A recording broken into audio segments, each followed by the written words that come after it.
એ ધીર ધુરંધરા શૂર સાચા ખરા શૂર સાચા ખરા મરણનો ભય તે મન માનયાણે અર્વની ખર્વદળ એક સામા પડે અર્વની ખર્વદળ એક સામા પડે તરણને તુલ્ય તે ગને જાણે તરણને તુલ્ય તે ગને જાણે ધીર ધુરંધરા શૂર સાચા ખરા શૂર સાચા ખરા મરણનો ભય તે મન માનયાણે મોહનું સૈન્ય મહાવિકટ લડવા સમે મોહનું સૈન્ય મહાવિકટ લડવા સમે મરે પણ મોરચો નવ ત્યાગે મરે પણ મોરચો નવ ત્યાગે કવિ ગુણી પંડિત બુદ્ધે બહુ આગળા કવિ ગુણી પંડિત બુદ્ધે બહુ આગળા એ દડા દેખતા સર્વે ભાગે એ દડા દેખતા સર્વે ભાગે ધીર ધુરંધરા શૂર સાચા ખરા શૂર સાચા ખરા મરણનો ભય તે મન માનયાણે કામને ક્રોધ મદ લોભ દળમાં મુખી કામને ક્રોધ મદ લોભ દળમાં મુખી લડવા તણો નવ લાગ લાગે લડવા તણો નવ લાગ લાગે જોગિયા જંગમાં ત્યાગી તપસી ગણા જોગિયા જંગમાં ત્યાગી તપસી ગણા મોરચે ગયે ધર્મ દ્વાર માગે મોરચે ગયે ધર્મ દ્વાર માગે ધીર ધુરંધરા શૂર સાચા ખરા શૂર સાચા ખરા મરણનો ભય તે મન માનયાણે એ વારી સૈન્ય શું અડીખમયા થડે વારી સૈન્ય શું અડીખમયા થડે ગુરુમુખી જોગિયા ઝુકતી જાણે ગુરુમુખી જોગિયા ઝુકતી જાણે મુક્તાનંદ મોહ ફોજ માર્યા પછી મુક્તાનંદ મોહ ફોજ માર્યા પછી અટળ સુખ અખંડ પદ રાજ માણે અટળ સુખ અખંડ પદ રાજ માણે ધીર ધુરંધરા શૂર સાચા ખરા શૂર સાચા ખરા મરણનો ભય તે મન માનયાણે મરણનો ભય તે મન માનયાણે મરણનો ભય તે મન માનયાણે. ગુરુ યોગીજી મહારાજના આ અત્યંત પ્રિય પ્રભાતિયાના પદોમાં આ બધા પદો પણ હતા. પ્રમુખ સ્વામી મહારાજને, મહંત સ્વામી મહારાજને પણ એટલા જ પ્રિય. મુક્તાનંદ સ્વામીના બનાવેલા છે આ પદો. અને જે આ ઢાળ છે એ પ્રભાતિયાનો જ ઢાળ છે. અને જે આ પદ આપણે હમણાં સાંભળ્યું એમાં મુક્તાનંદ સ્વામી ફૌજની વાત કરે છે, સૈન્ય શબ્દનો ઉપયોગ કરે છે અને જાણે કે યુદ્ધની પ્રક્રિયા બાહ્ય રીતે થાય કે સામસામી બે સેના હોય અને પ્રતિપક્ષીને હરાવીને પોતે વિજય પ્રાપ્ત કરવો છે એવું નિશાન માંડ્યું હોય, એવું ટાર્ગેટ, એવો ગોલ એ ફિક્સ કરેલો હોય અને એ રીતે આ યુદ્ધ શરૂ થાય અને જામે અને એમાં જેની હાર થાય એ ખતમ થઈ જાય અને જેનો વિજય થાય એનો જય જયકાર થાય. તો એ ઉપમા સાથે, એ સરખામણી સાથે, એ સામ્ય સાથે મુક્તાનંદ સ્વામી એ ઘણી જ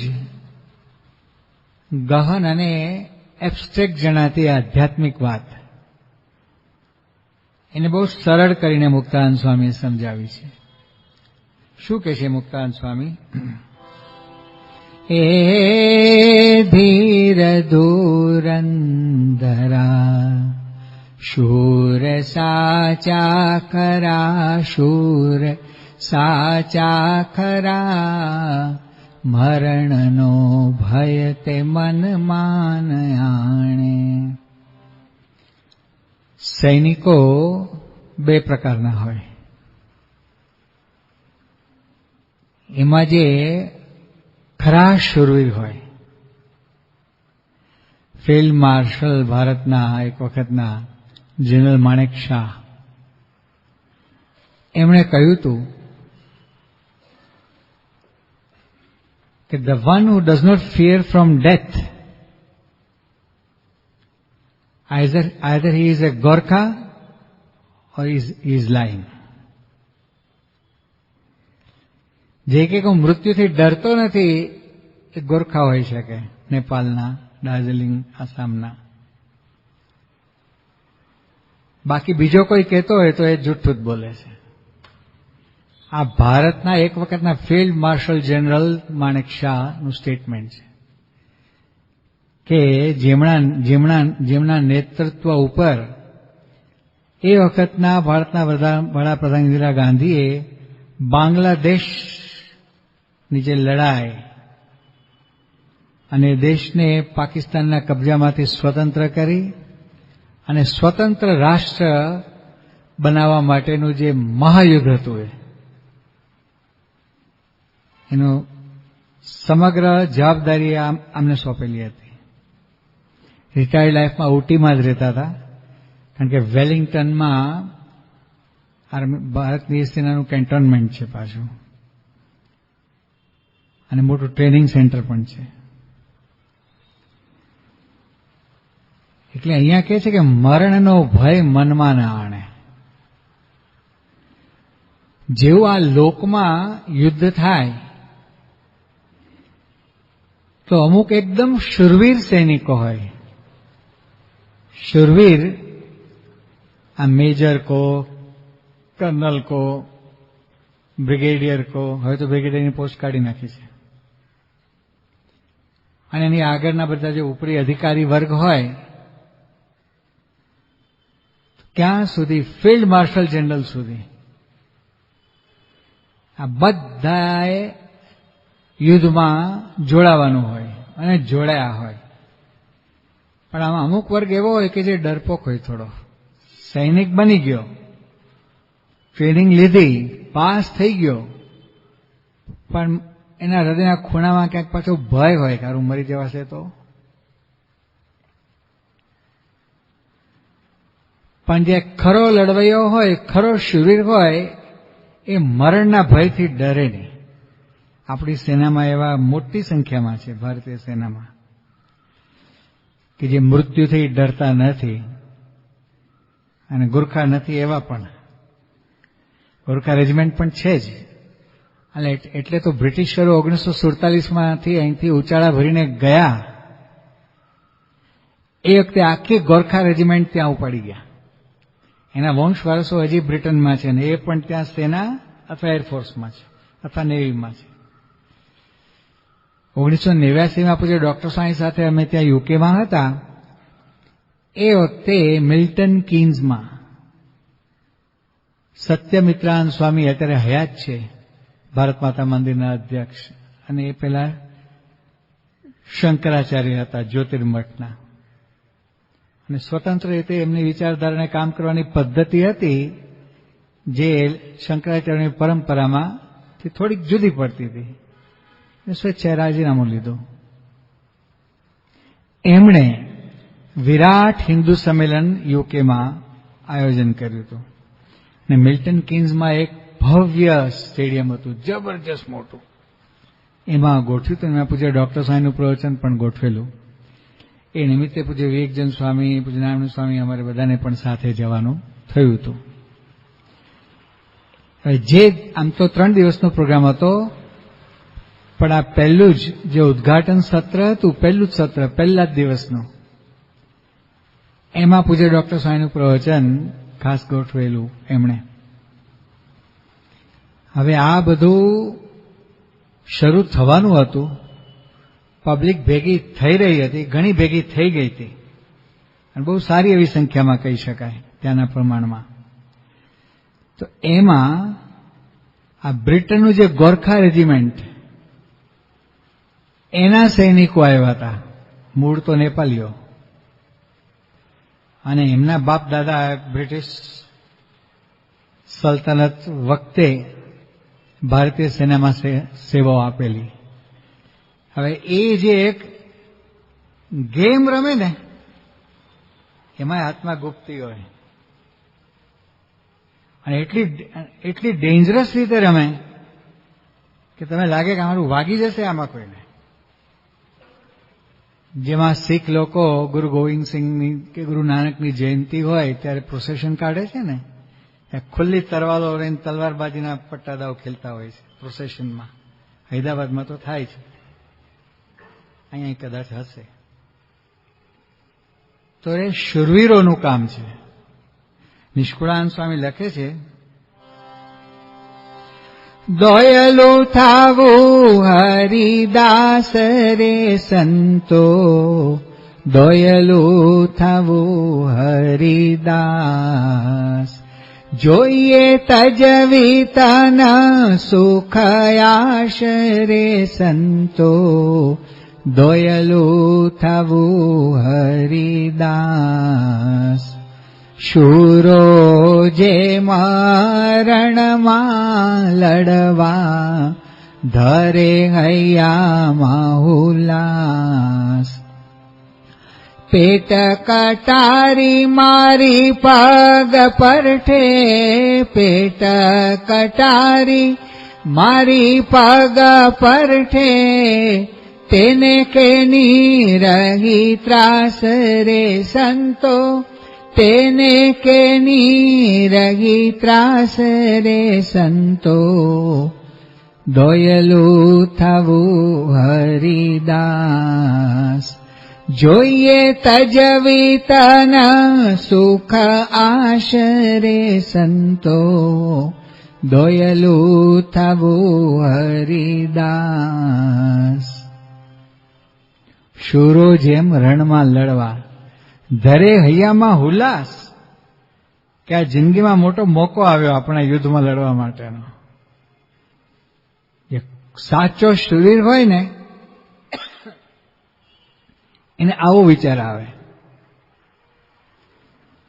અને તન સુખની આશ તજીને એ યુદ્ધમાં જોડાય. પ્રમુખ સમાજ ઘણીવાર કહેતા કે એક મરણીઓ 100 ને ભારે પડે. આ ફિયાદીન આવે છે, એકલો હોય પણ બીજા 100 ને ભારે પડે. આ પેલા બે ગાંધીનગર ઘૂસી ગયા હતા ને, ગોળીબાર કર્યો અને 31 ને ઉડાડ્યા અને પછી પ્રદક્ષિણામાં ઉપર છુપાઈ ગયા હતા. પણ તાત્કાલિક તો શું, મુખ્યમંત્રી હતા નરેન્દ્ર મોદી, ગુજરાતની પોલીસ હાજર, ગભરાય મારા બારે ઉભા રાખ્યા હતા ને તોય ફફડાટમાં હતા. અંદર જવાની તો વાત જ નહીં. અમે જોયા હતા કહું છું, આ બેકણમાં ફોસી આ કમાન્ડો આવ્યા ને રાત્રે 12-12:30 વાગે અડવાણી સાહેબ લઈને આવ્યા, પોતે જ પ્લેનમાં લઈને આવ્યા. હોમ મિનિસ્ટર હતા પોતે, એની મિનિસ્ટ્રીમાં આવ્યા બધું. તો સીતાપતિ સાહેબ જે અક્ષરધામનો સિક્યુરિટીનું અત્યારે સંપૂર્ણ જવાબદારી સંભાળે છે, ટ્રેનિંગ આપે છે બધા કમાન્ડોઝને અને આપણા સ્ટાફને. એ લીડર હતા આ કમાન્ડોઝના. અને પેલા મોડલ આખું જોયું એ લોકોએ, ક્યાં છુપાયા છે અંદાજે આટલામાં ક્યાંક લાગે છે. તો કે ચારે બાજુ જનરેટરો ચાલુ કરાવીને મોટી હેલોજનો ચાલુ કરાવી દો, એટલે કે છટકે નહીં. અને જો આપણને એક્ઝેક્ટ લોકેશન મળી જાય તો પછી હો જાય ખરાખરીના ખેલ. હવે એમને પરેડ ક્યાં કરાવી ખબર છે? એમના કમાન્ડોઝ પાસે અક્ષરધામની આગળ જે ખુલ્લો ભાગ છે ને, પેલા ફુવારો હતો ત્યાં, હવે ફુવારો મારા ખ્યાલથી નથી, છે કદાચ છે હજી, ત્યાં પરેડ કરાવડાવી ઓપનમાં. એને ખબર છે કે પેલા લોકો જોવે છે અને કેટલા ફિયાદીન છે આમાં, ટેરરિસ્ટો પાકિસ્તાનથી આવેલા હતા, કેટલા છે એ સંખ્યાએ ખબર નહોતી પડતી. કોઈને એક્ઝેક્ટ સંખ્યા પાક્કી ખબર નહોતી, છતાંય પોતે જ છાતી કાઢીને ઉભા છે. અને એક એકના ઉપનામ હોય, જેના સૈનિકો હોય ને, કમાન્ડોઝ મિલિટરીના જ હોય બધા, એમાંથી મોસ્ટ સિલેક્ટેડ અને એકદમ એક્ઝોસ્ટિવ ટ્રેનિંગ આપેલી હોય આ બધાને, જબરજસ્ત મોટી. મરવાથી ગભરાય નહીં આમાં કોઈ, એવા હોય બધા. ટાઈગર પેલો આવીને સલામ કરે ફટ કરતો. मैं प्रतिज्ञा करता हूं, मैं कोई भी आदेश के पालन के लिए मैं सदैव तैयार हूं, मैं मृत्यु से नहीं डरता.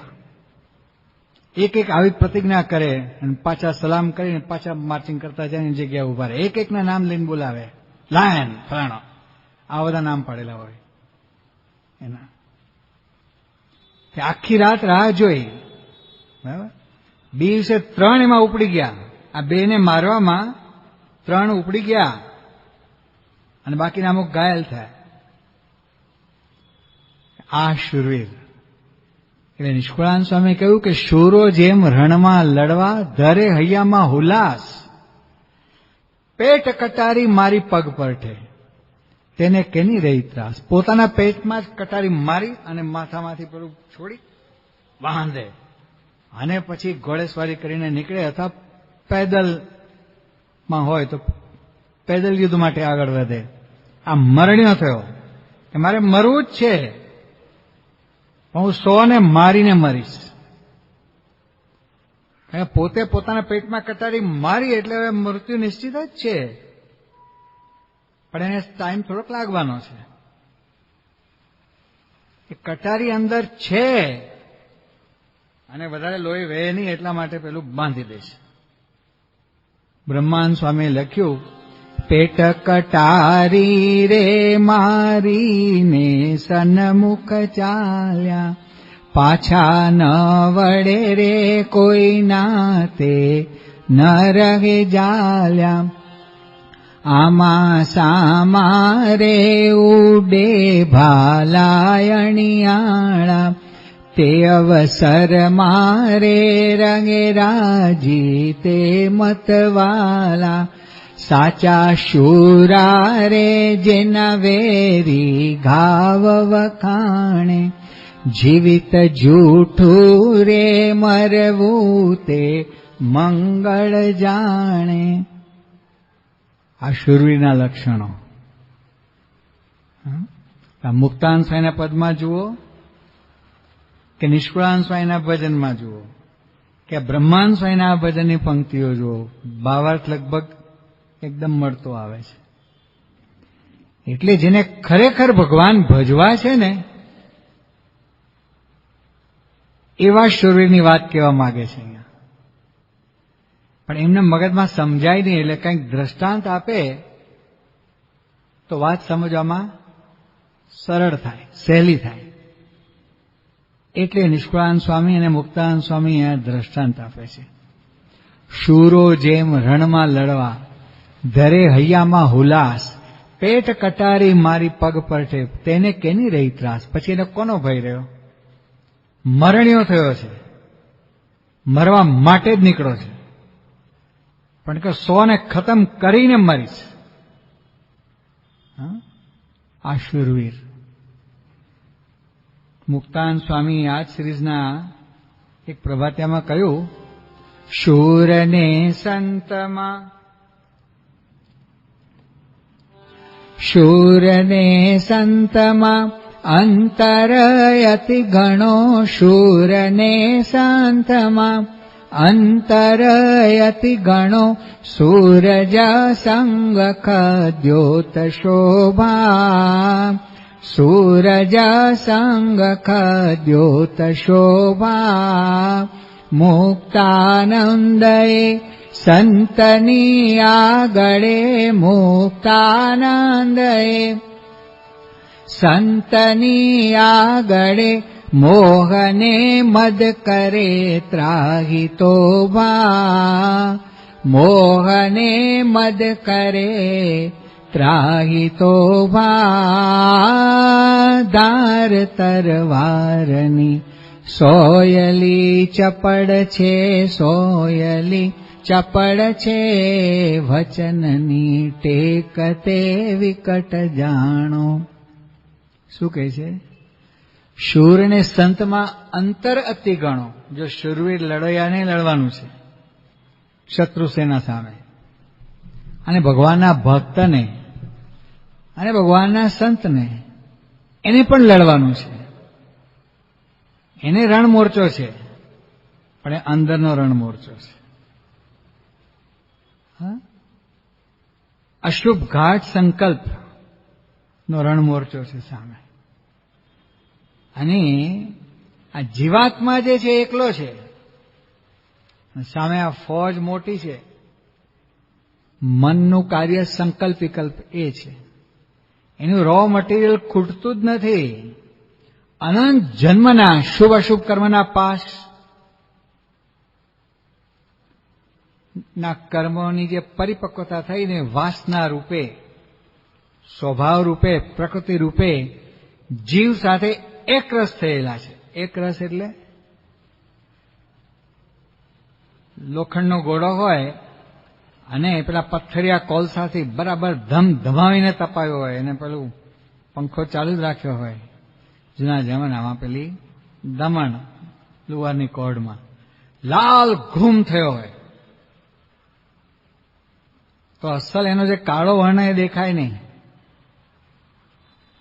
એટલે વાતાવરણ ઠંડુ હોય તો શીતળ લાગે. અત્યારે આ શિયાળામાં અડો તો ઠંડુ લાગે. આ ફ્લોર જેમ પગમાં છે ઠંડો લાગે,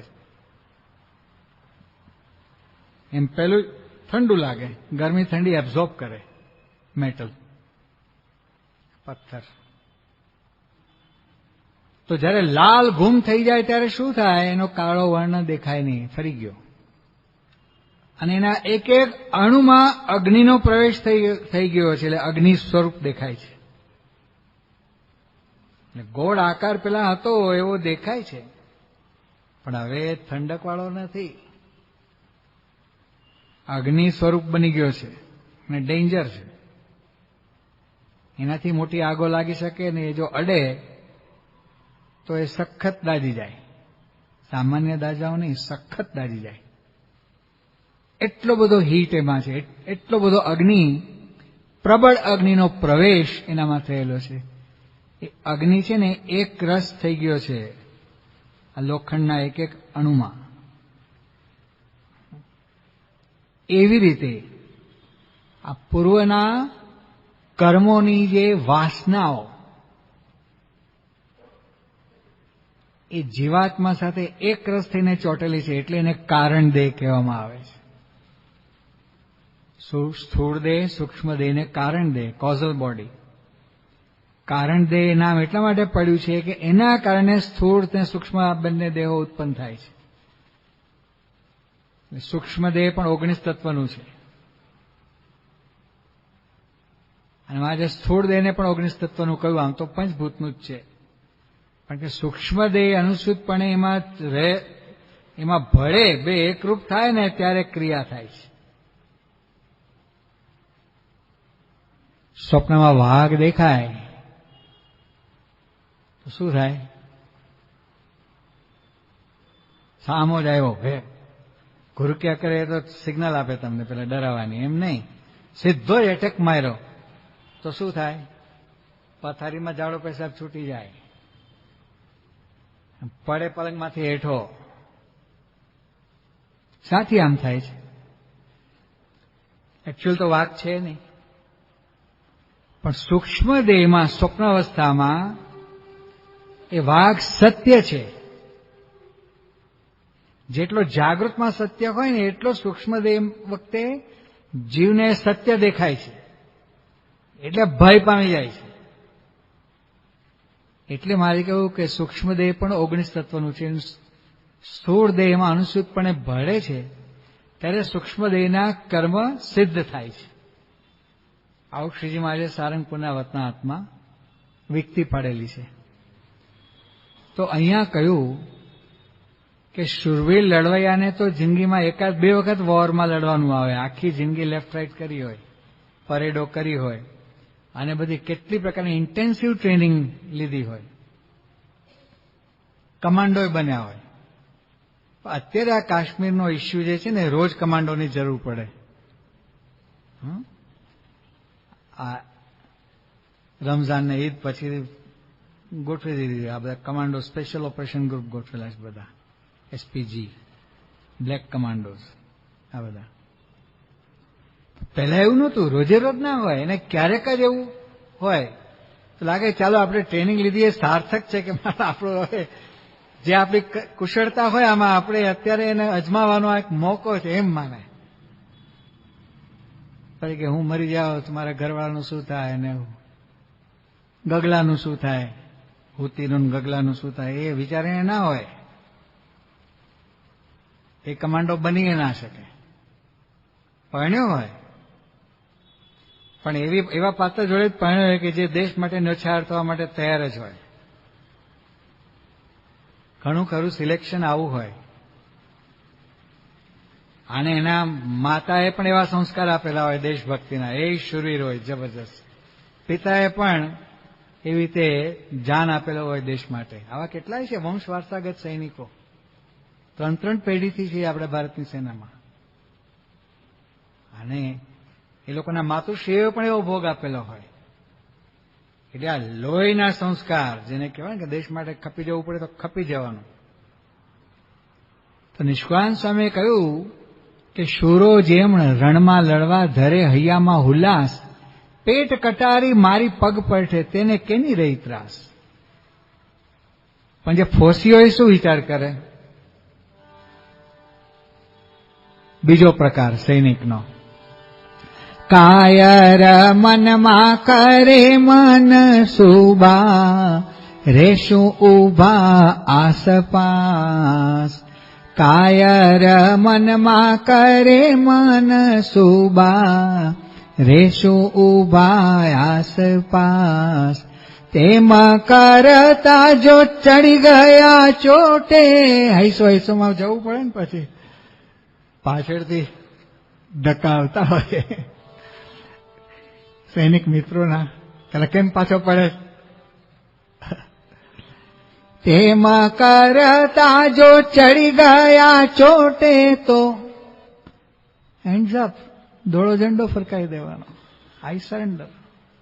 જૂના જમાનામાં ઘાસના તણખલા મોડે લે, એટલે કે હું સરેન્ડર થઈ ગયો છું. એટલે કે છે કાયર મનમાં કરે મન સુબા, રેશું ઉભા આસપાસ. કેમ આસપાસ? કે વચ્ચે જ રે બરાબર તો છાતી ના લેવાના થાય સામ સામે. અને આમાં તો આપણે તો ખાલી નાટક જ કરવાનું છે કે આપણે આવ્યા છીએ યુદ્ધમાં લડીએ છીએ, સરકારનો રાજાનો પગાર ખાઈએ છીએ ને એટલે. અને જો ન જાય તો કોર્ટ માર્શલ થાય, પાછું મોટો દંડ થાય અને પનિશમેન્ટ મોટી ભોગવવી પડે પાછી. એટલે એ રીતે આવેલો છે, કંઈક સર્વે ને કંઈક જોરાવરી. ભગવાન ભજવામાં એવું છે, કંઈક સર્વે ને કંઈક જોરાવરી.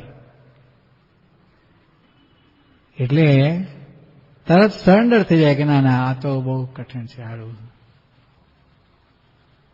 રોજ ઘર સભા કરી, રોજ વતનાદ વાંચો, કાં ધાના પાના કરવા. કરો છો છાત્રાલયમાંથી? સુરવીરો હશે, અમુક તો હોય છે. કેટલા છે? વાહ, ધન્યવાદ. બે પ્રકાર હોય, ફોસી એ હોય કે આ તો ચોટે ચડી ગયા, મારું છાત્રાલયમાં સંતો કહે છે, બાપાની આજ્ઞા છે, કાંઈક તરીકે તો પાછો અહીંયા તો નિયમ પાડે, પણ બજારમાં કોણ જોવે બારે જાપીને આવતો હોય પાછો કે કરું છું. આ વર્ગે હોય ના હોય એવું નથી, ભલે છાત્રો એવા બીએપીએસ ના જ કહેવાતા હોય, પાછા હોય પાછો આ વર્ગ. એટલે નિષ્કુળાનંદ સ્વામી કહે છે કે આ બે પ્રકાર છે. તો જે શુરવીર છે એને મરવાની બીક પણ નથી. મધ્યનું 22મું રત્નાકર, બે સેનાનું નરનારાયણ પધરાવ્યાનું, એમાં પણ શ્રીજી મહારાજે આ વાત વિસ્તારથી કરેલી છે. જે અત્યારે આગળ વિષય વસ્તુ આપણે સાંભળી ગયા, એ બધી વાત શ્રીજી મહારાજે કરેલી છે એમાં. તો અહીંયા મુક્તાનંદ સ્વામી, જે આપણે પહેલું પદ બોલ્યા, ધીર ધુરંધરા, એમાં શું કહે છે? મહારાજે શિક્ષાપત્રીમાં બ્રાહ્મણ, ક્ષત્રિય, વૈશ્ય, શૂદ્ર ચારે વર્ણના ધર્મ બતાવ્યા. તો ક્ષત્રિયના ધર્મમાં શું બતાવ્યું? કે શૂરવીરપણું. અને બીજું શું કહ્યું? તરત ધીરજ.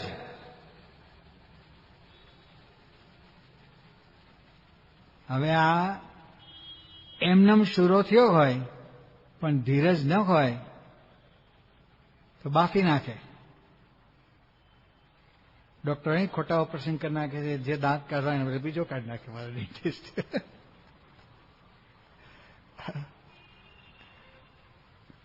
કિડની કાઢવાની બીજું કાઢી નાખે. ડોગ કટર હોય છે, બને જ છે, આ બન્યું છે. બાલમુકુંદ સ્વામી સદગુરુને ખબર નહોતી, એમની કિડની કાઢી લીધી પેલા રાઠોડે. અને પાછો વયો ગયો દિલ્હીમાં ટેસ્ટ મેચ જોવા માટે, ક્રિકેટ. અને આટલો મોટો રૂનો ડૂચો ઓપરેશનમાં અંદર હતો. અને બા સ્વામી, સંતોનું હુલામણું નામ બાલમુકુંદ સ્વામી, બા સ્વામી કહેતા. બધા ડબ્બો મારે પસંદ આપે, વાલ પણ કરે, કડક કે ક્યારેક પાછું. એટલે શોર્ટ ફોર્મ નિકનેમ હતું બા સ્વામી, સદગુરુ બા સ્વામી. એમ સંતોને અમારા સંત મંડળમાં એ રીતે ચાલતું. હવે જયારે મુશ્કેલી થઈ અને એનો પેશાબ બંધ થઈ ગયો, એટલે ગોળનથી લાવ્યા બોટાદ. ધાણાણી સાહેબે હાથ જોડી દીધા કે આ તો મારા હાથની વાત નથી, અમદાવાદ લઈ જાઓ. અમદાવાદના ડોક્ટરોએ કે આ તો વેરી ડેન્જરસ અને બહુ અઘરું છે. બાપા કે મુંબઈ જ લાવી દો તમે. 2 એમ્બ્યુલન્સ લઈને અમે લેવા માટે ગયા હતા, જ્ઞાનત્રી સ્વામીને અમે 2 અને ડોક્ટરો સાથે હતા. કે આ પાછી મુંબઈની હોસ્પિટલોની એમ્બ્યુલન્સ જૂના જમાનાની ખખડધજ, નવી ન કરો એ તો બરાબર છે. એક અટક્યું તો સારું, આપ જીવન મરણનો પ્રશ્ન છે. તો બીજી એમ્બ્યુલન્સ સાથે એટલે તરત શિફ્ટ કરીને અટકે નહીં રસ્તામાં કોઈ પણ કારણસર. એ રીતે. અને પછી ડોક્ટર કિરણભાઈને ત્યાં લઈ આવ્યા સીધા, અને એમને પણ યુરો સર્જન તૈયાર જ રાખેલા હતા. અને 15-20 મિનિટમાં પછી લઘુ બંધ થઈ ગયું, બધું શરૂ થઈ ગયું હતું. બાપા રાહ જોઈએ મંદિરમાં, શું સમાચાર આવ્યા. ઊંઘે પણ ઊંઘ ના આવે કે બાસાને દાખલ કરેલા છે, એટલે અમારે રિપોર્ટ આપવાનો કે આટલા આટલા ટાઈમમાં થયું છે, હજી પ્રોસિજર ચાલુ છે, સવાર સુધીમાં આટલો. બાપા ઉઠ્યા એટલે સવારે અમારે સીધો રિપોર્ટ પહોંચાડવો પડે કે આટલા લીટર થઈ ગયું ને હવે ભય મુક્ત છે સંપૂર્ણ, વગેરે વગેરે. પણ હારી પીડા અંદરથી શમે નહીં. પછી બોમ્બે હોસ્પિટલમાં દાખલ કર્યા. ડોક્ટર AR પટેલે ફરી વખત સર્જરી કરી. આટલો મોટો ગોઝ પેડ અંદરથી નીકળો અહીંથી. હવે રાઠોડિયો કેવો પેલો કહેવાય સર્જન, કોટામાં થયેલા હોય 30-35%. આ પ્રકાર છે પાછો. કહેવાય ડોક્ટર, ડિગ્રી બધું હોય, સર્ટિફિકેટ બધું, પણ 35-45% વાળા હોય પાછા. અને 95% ઉપરના હોય, 98% મેળવેલા હોય. Kamdar examines, Dr. Kamdar examines only once and he is never wrong. સાંભળ્યું છે ને ડોક્ટર સ્વામી પાસે કોલંબોમાં? આમનાથી 4 વર્ષ આગળ હતા ડોક્ટર કામદાર ડોક્ટર સ્વામીથી. અને વાયવા માટે ગયા હતા અને બ્રિટનથી 4 ખેરખાઓ આવ્યા હતા ડોક્ટરો. અને પ્રશ્ન પૂછે કે 4 જણા ધાણી ફૂટે એમ પ્રશ્ન પૂછે તમારા. યુદ્ધ જ એક પ્રકારનું. અને એકલાને એમાં એક ક્વેશ્ચન છે ને જાણી જોઈને લો વોલ્યુમમાં પૂછ્યો, અવાજ ધીમો રાખીને. એટલે પેલા કે sir can you please repeat? એટલે કે આર યુ ડેફ? બેરો છો? સાયકોલોજીકલી ડાઉન કરવા માટે. ગમે એટલો હોશિયાર વિદ્યાર્થી ને પણ ત્યાં પાછો પડી જાય. કામદાર એવા નહોતા, ભલે વાણિયાનું લોહી હતું પણ આમાં સુરી હતા. વાણિયા આમાં મેં આવેલી ક્યારે હબો ખીચાડી મારી આંખને ચાડી છટકી જાય, જુબારી અપાઈ ન જાય. હવે છેલ્લે છે ને એક પેશન્ટ, ક્રિટિકલ પેશન્ટ લાવવામાં આવ્યો. ડાયગ્નાઇઝ વિધિન 5 મિનિટ્સ. એ લોકોએ તો જોઈ લીધો આ પેશન્ટને કે શું ડાયગ્નોસિસ છે, પણ આ ફાઇનલ વાયવા છે ને, FRCS સર્જનોની ડિગ્રી છે ને, FRCP એ MD પછીની ફિઝિશિયનોની આગળની ટોપ મોસ્ટ ડિગ્રી છે. પછીથી પણ એક ડિગ્રી છે આગળ. આ FRCP ની એક્ઝામ હતી એમની વાયવા. તપાસ્યા એટલે ડાયગ્નોસિસ કહ્યું કે ધીસ ઇઝ ધ ડાયગ્નોસિસ. એટલે પેલો મેઇન જે હતો ને કે આઈ ડાઉટ. ડાઉટ એટલે આમ એવા વજનથી બોલે ને તમને સાયકોલોજીકલી પાછો પાડી દે પેલા વિદ્યાર્થીને. ડોક્ટર કામદાર પાછા ન પડ્યા, સાચા ડોક્ટર થયા હતા, સાચા અર્થમાં ડોક્ટર થયા હતા. એટલે વિદ્યા છે ને એને રોમે રોમમાં સિદ્ધ કરેલી હતી. જેટલું ભણ્યા હતા, જેટલું વાંચ્યું હતું ને એનો સાક્ષાત્કાર હતો એને. એટલે શું જવાબ આપ્યો? Sir, Kamdar examines only once and he is never wrong. Okay, pass. હું એક જ વખત તપાસું છું અને હું ક્યારેય ખોટો નીવડી ના શકું. સાચું જ હોય મારું ડાયગ્નોસિસ. તો જો આ વિદ્યા સંપાદન કરી કહેવાય. હવે આધ્યાત્મિક વિદ્યા માટે આપણે બેઠા છીએ. અને મુક્તાનંદ સ્વામી કહે છે કે આમાં ધીરજ ન રાખીએ તો કેમનું ગાડું ચાલશે તમારું, એમ કે છે. કારણ કે મનમાં અનંત ગાઢ સંકલ્પ થાય છે. આવું શ્રીજી મહારાજે અનંત શબ્દ વાપર્યો છે વતનાથમાં. એક યુવક પાસે મેં સાંભળ્યું કે 36,000 સંકલ્પ થાય છે એક સેકન્ડના. પણ એનાથી આગળની વાત હમણાં એક સંતે પ્રવચનમાં કરી. આજે યુવા તાલીમ કેન્દ્રના મુખ્ય સંત છે યોગ વિજય સ્વામી, એમણે પ્રવચનમાં કહ્યું હતું કે 1 લાખથી વધારે સંકલ્પ થાય છે એટલું અત્યારે લેટેસ્ટ વૈજ્ઞાનિક રીતે પુરવાર થયેલું છે. 1 લાખથી વધારે. એનો અર્થ કે શ્રીજી મહારાજ જે કહે છે એ દિશામાં જ આ લોકો આગળ વધી રહ્યા છે. મારે કે અનંત ગાઢ થાય છે, પકડાતા જ નથી ને ખબર જ પડતી નથી. અને બ્રહ્માંડ સ્વામી દીનાથ ભટ્ટ કહે છે કે તમારે જેવા કોઈક બુદ્ધિશાળી હોય એને આખા દિવસમાં 2, 3, 4 સ્થૂળ ગાંઠ થયા હોય ખબર પડે. બાકી પળમાં અનંત સૂક્ષ્મ ગાંઠ થાય છે તો કોઈના પકડાતા જ નથી, ખબર જ પડતી નથી. કારણ કે રો મટીરિયલ ખૂટતું જ નથી. જેને ઓક્સિજનના સિલિન્ડરોની ફેક્ટરી કરી એને રો મટીરિયલની ખોટ આવે ક્યાંય? તિરુપુરમાં નાખવી ફેક્ટરી, કે બેંગ્લોરમાં નાખવી, કે મહુવામાં નાખવી, કે બોટાદમાં નાખવી, એને કોઈ પ્રશ્ન રહે ખરો? પિનિયામાં નાખવી કે ક્યાં નાખવી? કારણ કે હવા બધે મળે છે. રો મટીરિયલ જ્યાં જાઓ ત્યાં, ગમે ત્યાં નાખો ફેક્ટરી, હવા તો મળવાની જ છે, નક્કી જ છે. એને કરવાનું શું છે ફેક્ટરીના એના સાધનો દ્વારા, મશીનો દ્વારા? ઓક્સિજન જુદો પાડવાનો છે. ઓક્સિજન કેટલા % છે હવામાં? કોણ કહેશે? 21%. રાઈટ. નાઇટ્રોજન કેટલા ટકા? 77. અને બાકી 1% રહ્યો ને, બાકીના બધા ગેસ 1% આવે છે, માઇનોરિટીમાં. બધા ગણો તો 1% માંડ થાય એવું છે. તો રો મટીરિયલ એને બીક રહી કે મારે એનું રો મટીરિયલનું પેમેન્ટ ક્યારે ચૂકવીશ, શું કરીશ, મેં વાયદો આટલો આપેલો છે. કશું ટેન્શન ખરું? તમારે ટેન્શન હોય રો મટીરિયલ લાવ્યા હોય ત્યાંથી. બધા રેગ્યુલર ધંધો વ્યવસ્થિત ચાલતો હોય, વ્યવસ્થિત ઇન્કમ હોય તો ટેન્શન તો રહે જ. ભાઈ આટલો માલ લીધો છે ને આટલા ટાઈમમાં આટલું પેમેન્ટ આપણે જબાન પ્રમાણે આપણે મોકલવાનું છે. આને કઈ ટેન્શન ખરું? ભરૂચમાં છે જિગ્નેશ જીગો, એનાની ફેક્ટરી છે એટલે કહું છું. મેં બધું સર્વે કરેલું છે, પછી કહું છું. એની ફેક્ટરી પાસે ગયા હતા, ટેકનિકલી બધું પૂછ્યું હતું એને. તો જે આ વસ્તુ, એને રો મટીરિયલનું પેમેન્ટની કોઈ ચિંતા જ નથી, કારણ કે હવામાંથી એને ખાલી જુદું પાડવાનું છે, ઓક્સિજન જુદું પાડવાનું છે.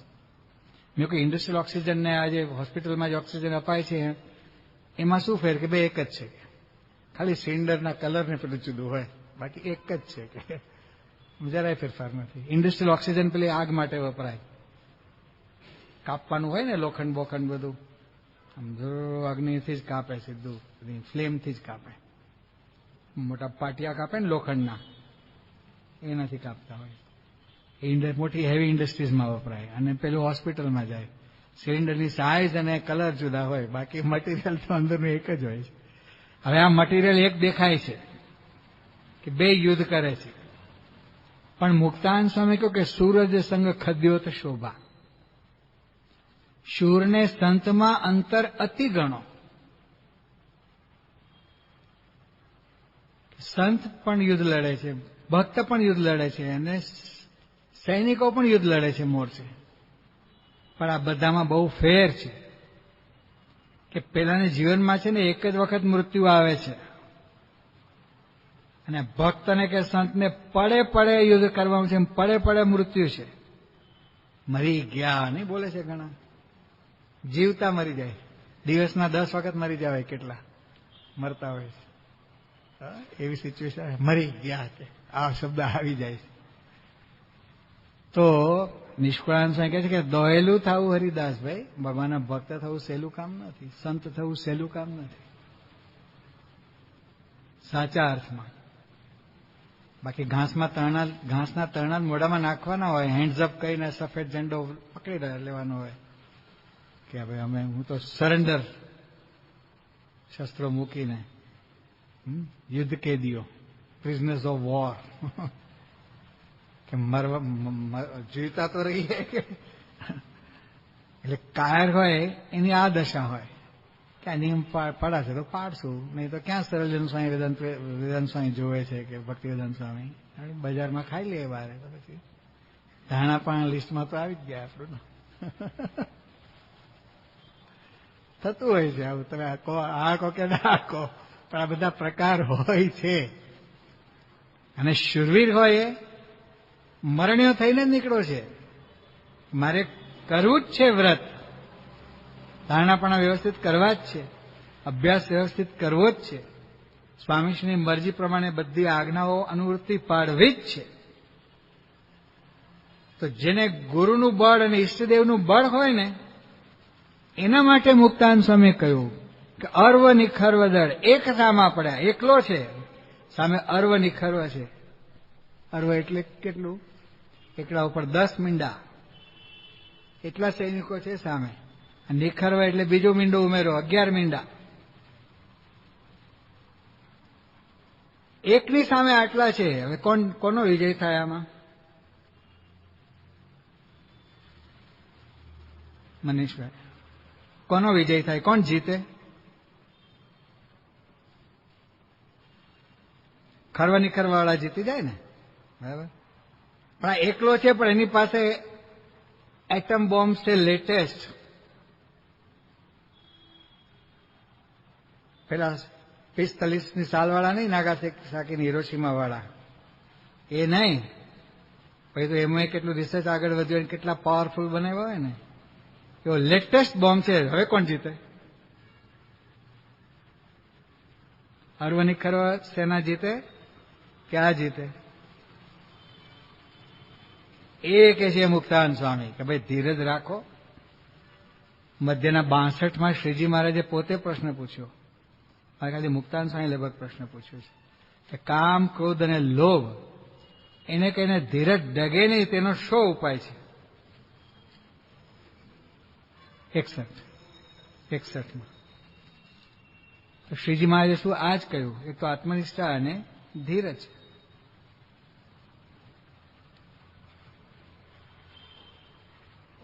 આ જ ઉપાય બતાવ્યો છે.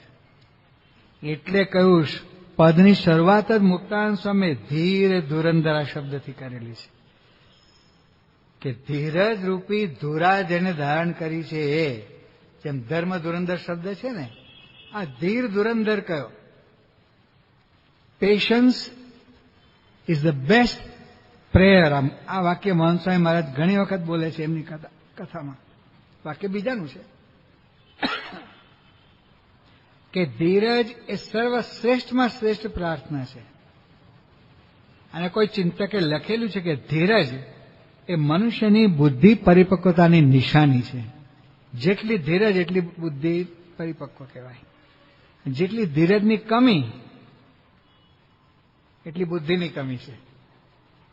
સીધો અર્થ જ એ થાય. પ્રમુખ સાહેબ મહારાજનો ધીરજનો ગુણ જુઓ, મહંત સાહેબ મહારાજનો જુઓ, યોગી બાપાના ધીરજના ગુણ જુઓ, બધા પ્રસંગો, શાસ્ત્રી મહારાજના જુઓ, ભગતજી મહારાજના જુઓ, ગુણાતીતાનંદ સ્વામીના જુઓ અને શ્રીજી મહારાજના જુઓ. આપણે જીવન ચરિત્રનો આ બધા એંગલોથી પણ ઊંડાણથી અભ્યાસ કરવાનો છે. કોલેજનો અભ્યાસ ને ડિગ્રીઓ ઠીક છે, પેટનું કરશે કામ. આ વસ્તુ ઠેઠનું કરશે. અને અશુભ ઘાટ સંકલ્પ સાથે લડવા માટેના મોટા એટમ બોમ્બ છે આ બધા. યોગી બાપા છે ને માળા ઊંચી કરી અને ઘણી વાર કહેતા કે આ એટમ બોમ્બ છે. સ્વામિનારાયણ સ્વામિનારાયણ એટમ બોમ્બનું જાણ્યું હશે એમને, એટલે આવું ઘણી વાર કહેતા. તો શેનો બોમ્બ એટમ બોમ્બમાં? શાંતિ માટેનો. પ્રશ્ન માત્ર ટળી જાય એના માટેનો આ bomb. Peace radiates, and this contact with God impregnates them with peace, and peace radiates from them, and they carry peace wherever they go. Dr. Alexis Carrel, Nobel Prize winner, જેનું બીજું પુસ્તક, જે પહેલું લખ્યું એમણે મેન ધી અનનોન, એ અબ્દુલ કલામ સાહેબે કોટ કરેલું છે આસામના વિદ્યાર્થીને. ઇગ્નાઇટેડ માઇન્ડ્સ વાંચ્યું છે કોઈએ? અબ્દુલ કલામ રાષ્ટ્રપતિ થયા ને એના 5 મહિના પહેલા વાઇકિંગ્સે પબ્લિશ કરેલું આ બુક છે, વાંચજો. ઇગ્નાઇટેડ માઇન્ડ્સ. એમાં પ્રમુખ સ્વામી મહારાજની પહેલી મુલાકાત માટેના 10 પાના એમણે લખેલા છે, છાપેલા 10 પાના. બીજા બધાએ લખ્યા છે પણ આમ થોડું થોડું.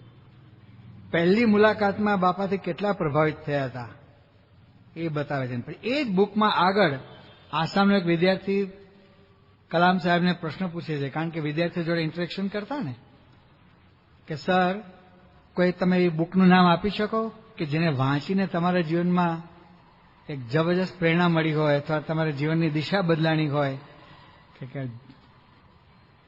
એવું કોઈ પાવરફુલ પુસ્તક, એનું નામ મને આપી શકો? ત્યારે કયું પુસ્તક કહ્યું એમણે? Man the unknown. માનવી પણ અજાણ્યો. માનવ અજાણ્યો. એ લખનારા ડોક્ટર એલેક્સિસ કેરેલ મોટા ડોક્ટર હતા. અને સેકન્ડ વર્લ્ડ વોર દરમિયાન બીજી પુસ્તિકા એમણે લખી હતી, પ્રેયર. એની વાત આ ચાલે છે કે દુનિયામાં બહુ ઓછી વ્યક્તિ હોય કે જેને ભગવાનનો અખંડ સંબંધ હોય. આવું લખેલું છે એમણે. અને આવી વ્યક્તિને તમે જુઓ તો તમને શાંતિનો અનુભવ થાય. આવો અનુભવ થાય ત્યારે જાણવું કે એ વ્યક્તિને ભગવાનનો અખંડ સંબંધ છે. આ ડોક્ટર એલેક્સિસ કેરેલ, પશ્ચિમના એક ડોક્ટરે લખેલા પુસ્તકમાં આ શબ્દો છે. ત્યારે એ તો યોગી બાપા આ પુસ્તક પહેલી વખત મને પેલા આપી ગયા હતા, હરિહરભાઈ, હરિહર મામા. હરીશભાઈ પટેલ છે ને ગોરેગામવાળા, એમના મામા ગુણભાવી સત્સંગી, ગુણભાવી જાવ યોગી આપણા વખતથી આવે, પણ આમ ગુણભાવ લાઈફ ટાઈમ એવું જ રહ્યું. એક વખત સ્વામી આવે વાંચજો કે બે મને સાથે જ આપણે બે જીર્ણ શીર્ણ હતા. એટલે કેટલા વખત પહેલા પબ્લિશ થયેલી એડિશન હતી. એમાં કે છે કે ભગવાનનો સંબંધ છે ને એના કારણે અખંડ શાંતિ. જો યોગી બાપાના દર્શન તો આપણે મૂર્તિમાન કર્યા છે, ખાલી દર્શન નહીં, લાભ લીધો છે અને અતિ નિકટથી લાભ લીધો છે. પ્રમુખ સાહેબ મહારાજનો પણ એવી રીતે 50 વર્ષ માટે લાભ લીધો છે અને એવી રીતે મહંત સાહેબ મહારાજનો પણ 52 વર્ષથી લાભ લઈએ છીએ. તો આ અનુભવ કોઈને પણ થાય છે, થયો છે અને વર્તમાન કાળે પણ થાય છે. શાથી? ભગવાનનો અખંડ સંબંધ છે. એટલે તો એ એમનેમ સિદ્ધ થતો નથી. કેટલા બધા પ્રશ્નો આવે પણ એમાં ધીરજ જરાય ખૂટે નહીં. બોલો, જરાય ખૂટે નહીં. જેટલી ધીરજ એટલી જ સહન શક્તિ હોય. જોજો, આ બે પેરેલલ છે, બે પાંખ છે કે જેટલી ધીરજ હોય ને એટલી જ સહન શક્તિ હોય, જેટલી સહન શક્તિ હોય એટલી જ ધીરજ હોય. હતી વધારે પછી 0.1 મિલીમીટર એ ના હોય કે 1 મિલીગ્રામ પણ ન હોય. આ ગુરુઓનું તપાસો તમે. શ્રીજી મહારાજથી માંડીને મહંત સાહેબ મહારાજ સુધીનું જુઓ, આખી પરંપરા જુઓ, ગેરંટેડ પરંપરા. તો આ વસ્તુ સિદ્ધ થાય જ. એ મુક્તાનંદ સ્વામી આ સિંધુડા ગાય છે પ્રભાત્યામાં. રાગ સિંધુડા લખવામાં આવે છે. આપણે તપાસ કરી હતી કે સિંધુરા નામનો રાગ છે, પણ એના આરોહરણ એનું ચલન છે એ આ ઢાળમાં કંઈ સેટ થતું નથી.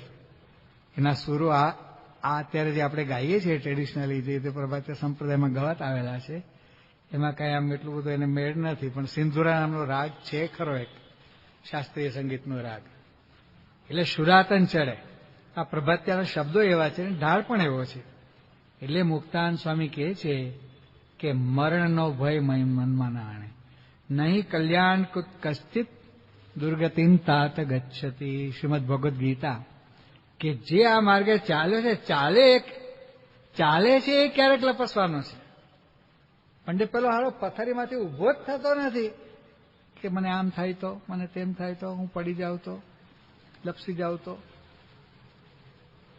ગચ્છતો સ્ખલનમ યાતિ. જે ચાલતો હોય એ પડે. એ માર્ગે ચાલે તો એનું કદાચ સ્ખલન થયું ને પડ્યો, લપસ્યો. લપસ્યા પછી પડ્યા નથી રહેવાનું. પ્રમુખ સાહેબ મહારાજ કહેતા કે નાઈ ધોઈને ચાલવા માંડવાનું પાછું. કાદવમાં પડી ગયા, એમાં પડ્યો, હાય હાય હવે શું થાય, આમાંથી તો ક્યારે નીકળાશે, આમાં મૃત્યુ થઈ જવાનું મારું. તો થઈ જાય મૃત્યુ, બોલો. પણ હિંમત કરીને ઉભો થઈ જાય કાદવમાંથી, સાફ કરી, કપડાં ધોયેલા કપડાં પહેરી, એટલે ધોઈ નાખે, પાછો મંડે ચાલવા, તો એના પંથ કપાય ને આગળ. એમ આ માર્ગમાં પણ મુક્તાનંદ સ્વામી કહે છે કે ધીરજ ધારણ કરો તો તમે સાચા શૂરવીર થઈ શકશો. કારણ કે સ્ખલન થવાનું જ છે, પગ લપસવાનો જ છે, ક્યાંય ને ક્યાંય ઇન્દ્રિય છેતરવાની છે. આંખ છેતરશે, મન છેતરશે, કાન છેતરશે, પગ છેતરશે, હાથ છેતરશે, જીભડી છેતરશે. છેતરવાનું ગુણાતીતાન સાહેબ કે વિષયનો યોગ થયામાં તો બકરાની પેઠે બીવું, પણ યોગ થાય ત્યાં સિંહ થવું. આ ગુણાતીત બચ્ચાનું કામ છે, ગુણાતીતની જોકનું કામ છે. એ જોકની લાજ. બે પાડાને ગુણાતીતાન સાહેબ ગીરના એક જંગલમાં એક નેસડામાં મોકલ્યા કે ચારણે કેવડાવ્યું છે કે મારે 2 ગાયો તમારા મંદિરમાં ભેટ આપવી છે, દૂધડી ગાય, ગીર ગાય. તો તમારા માણસોને મોકલજો. 2 પાર્ષદોને મોકલ્યા. ચારણ તો બહારે ગયો હતો, એના ઘરવાળા હતા. એ વાત કરી, એ ઘરવાળાને પતિ જોડે વાત થઈ જશે એટલે એમને ખ્યાલ હશે.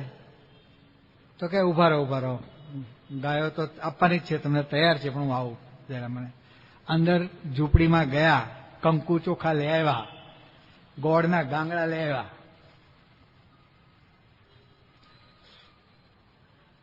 ગાયનું પૂજન કર્યું અને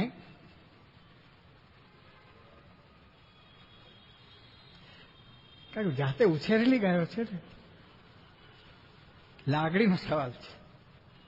આપવાની જ છે, મંદિરમાં આપવાની છે, સારે ઠેકાણે જાય છે. એ મન કથન કરેલું છે. હવે છેલ્લે શું કરે છે? ગોળ ખવડાવીને ખોડો પાથરીને પંચાંગ પ્રણામ કરે છે. વિચાર કરજો આ. અને શું કે છે?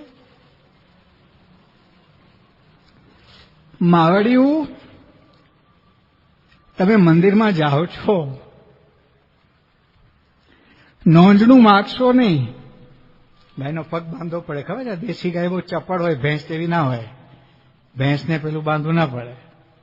કે પરદેશી ગાયો છે ને બધી, પેલી એ ભેંસ જેવી જ હોય, બુદ્ધિ એવી હોય, શરીર એવું હોય. દેશી ગાયો મહા ચપળ હોય, એટલે નોંધણું બાંધવું પડે. દોરડું છે ને, બે પગને છે આમ બાંધવું પડે. ગાય દોતી વખતે પછી પગ આગો પાછો કરે તો પેલું દોયેલું ઢોળી નાખે કોઈ વાર, કે આગુ પાછી થઈ જાય. એટલે કે માવડિયું તાણે કટાણે દોવા દેજો, નોંધણું માગશો નહીં. અને જોકની લાજ રાખજો. કે પેલા પાર્ષદો આવીને ગુણાતીતાન સ્વામીને વાત કરી, સ્વામી આવું થયું. સ્વામી કે એક ચારણને, એક ભરવાડને એના જોકની લાજની ખેવના હોય છે. તો આપણે કોની જોકના છીએ? અક્ષર પુરુષોત્તમ મહારાજ ગુણાતીતની જોકના છીએ. એ આપણી ગુરુ પરંપરા છે. પ્રમુખ સ્વામી મહારાજની જોકના છીએ, મહંત સ્વામી મહારાજની જોકના છીએ. BAPS એટલે આ ગુણાતીત જોક છે આખી. આમાં આપણે હોઈએ તો પછી નોંધણું માગવું, બાંધવા પડે આપણને દોરડેથી, કે પછી તાણે કટાણે આગો પાછો થાય. જ્યારે સેવાનો તક આવે, ખરેખરું ટાણું આવે અને આગો પાછો તરી જાય, ફસકી જાય, એ કાયરનું કામ છે. એટલે મુક્તાનંદ સ્વામીએ કહ્યું કે મરણનો ભય મનમાં ના આણે. કે હું આ માર્ગમાં છું, ક્યારેક પડી જાઉં છું, પણ મારે પડે રહેવું નથી. મારે આગળ વધવું છે અને ગુરુને ઈષ્ટદેવને રાજી કરવા જ છે. અને આ માર્ગમાં હું સફળતા પ્રાપ્ત કરી શકીશ જ. આવા વિશ્વાસ સાથે ને ધીરજ સાથે દ્રઢતાપૂર્વક આગળ વધે એની વાત મુક્તાનંદ સ્વામી આમાં આ પ્રભાતિયામાં કરી છે. આગળની વાત આપણે આવતીકાલે જોશું. શ્રી સ્વામિનારાયણ ભગવાનની જય. ગુણાતીતમ ગુરુમ પ્રાપ્ય બ્રહ્મરૂપમ નિજાત્મનઃ વિભાવ્ય દાસભાવેન સ્વામિનારાયણં ભજે. વિભાવ્ય દાસભાવેન સ્વામિનારાયણં ભજે. શ્રીહરિં સાક્ષરં સર્વદેવેશ્વરં ભક્તિધર્માત્મજં દિવ્યરૂપં પરમ શાંતિદં મુક્તિદં કામદં કારણં સ્વામિનારાયણં નીલકંઠં ભજે. શ્રીહરિં.